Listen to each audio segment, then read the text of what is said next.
ABC News investigation in a place where cameras rarely go, inside the fight against ISIS. This story involves a photojournalist embedded with Iraqi soldiers working with America to take down ISIS. But what this reporter witnessed on the front lines was far from heroic. He saw these U.S. allies torturing and murdering civilians, behavior that's being described as nothing short of sadistic.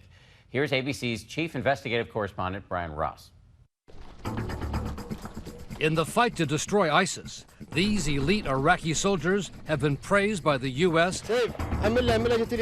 as helping to lead the charge.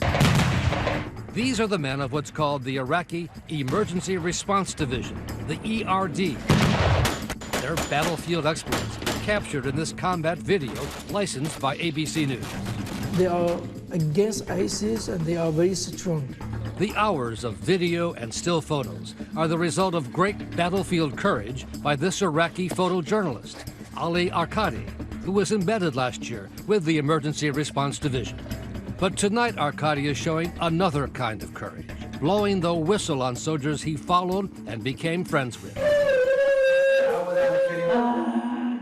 Revealing for the first time graphic scenes of torture and murder of civilians, some too horrific to be broadcast. It all raises the question of whether the U.S. is turning a blind eye. Was this happening all the time? This is happening all the time. Arkadi is an award-winning photojournalist whose work for the respected Agency 7 shows the human side of war. The victims, the orphans, the soldiers. My name is Ali Arkadi. I'm a photojournalist from Iraq. Invited to travel with the Emergency Response Division, Arkadi's original idea was to feature these two Iraqi soldiers as heroes, a captain from the Sunni sect of Islam and a corporal from the Shia sect. So your idea was to show a positive story. Yep. People from both sides of the religion working together against ISIS. Yep. Arkadi went everywhere, night and day, with the ERD, from Fallujah to Mosul. As time went by, they began to trust you. Yeah, I like these people, like personalities, very good guys. It was a very, very good group.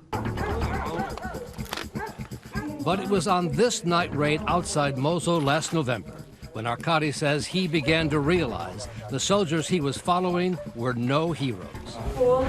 Entering the home of a family, they ignore a crying mother and her children. You're scaring the children, she says.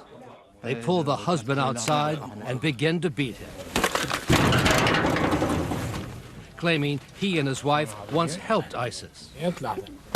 And then the soldiers, including Captain Omar Nazar, the Sunni officer who Arkadi was going to focus on for his positive story, forced the captive to repeat a pledge of loyalty to the ISIS leader, Abu Bakr al-Baghdadi. According to Arkadi, the captain wanted him to later edit the tape so it would appear the man knew the ISIS pledge without prompting in order to justify killing him.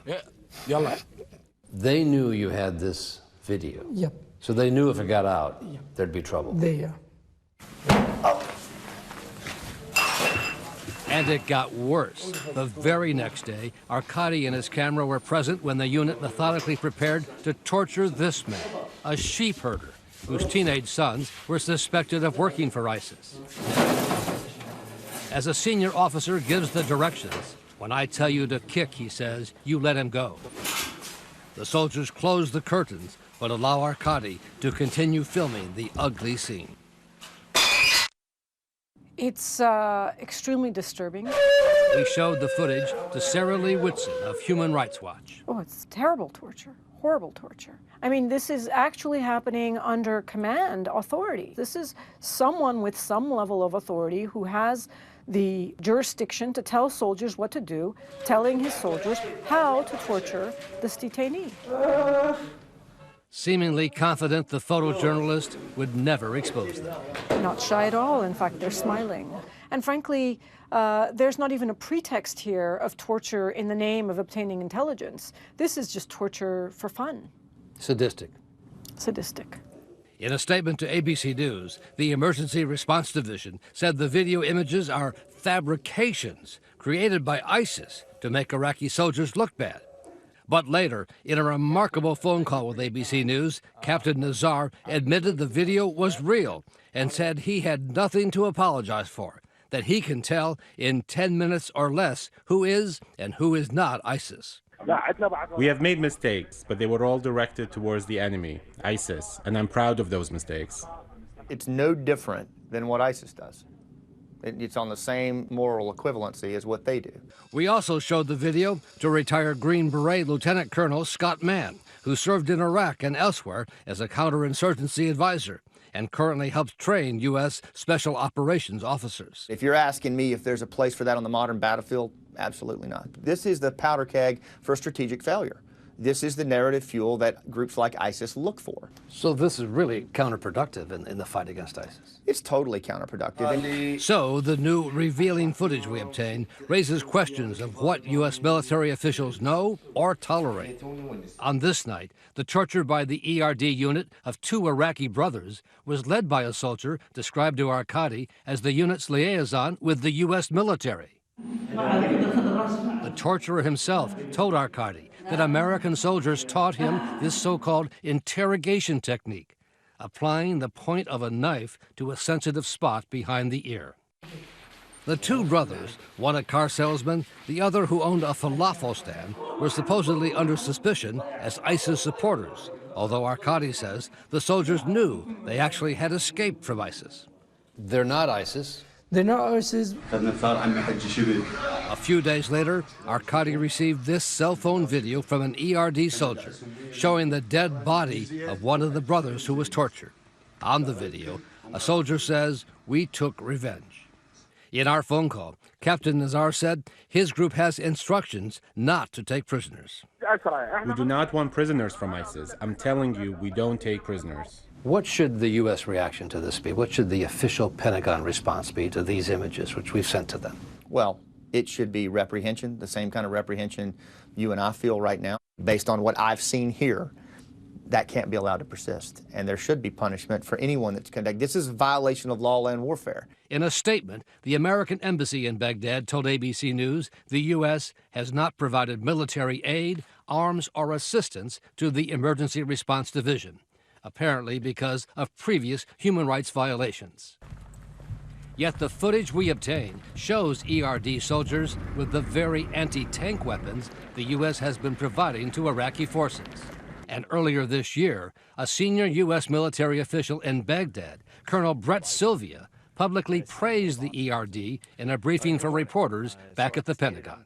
They have proven to be a very effective fighting force. This is the first time that we have advised them, and it has been a really fruitful partnership in all regards. The 2 soldiers who invited Arkady to follow them, Captain Nazar and Corporal Haider Ali, have developed a kind of folk hero status in Iraq, the subject of a social media video called Happy Baghdad, produced by Arkady. At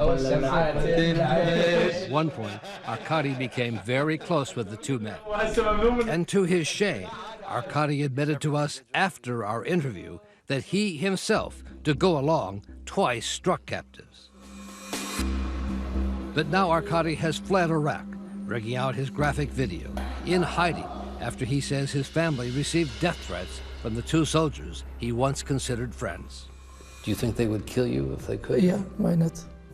It's easy. Will you ever be able to go back to Iraq? I don't know. Really, I don't know. Of all the images Arkady showed us, the most disturbing may be one that the soldiers themselves recorded on a phone and sent to him. It shows 2 soldiers chasing down a handcuffed prisoner and then carrying out a brutal field execution. That's an extrajudicial killing, right? And I don't even have words for it. That's a murder, isn't it? That's a murder. In our phone call, Captain Nazar told us human rights don't apply to people that he suspects of being ISIS. He's not human, he's a monster. But isn't that murder? No, it's not considered murder. And is there now going to be an investigation? I'm already a star, and Ali would make me a bigger star by doing this. Why? Because my country is longing for someone who would help it get rid of terrorism. The soldiers apparently thought their secrets were safe with Ali Arkadi. Tonight they are learning they were not. For Nightline, Brian Ross, ABC News, New York. And our thanks to Brian Ross for that report.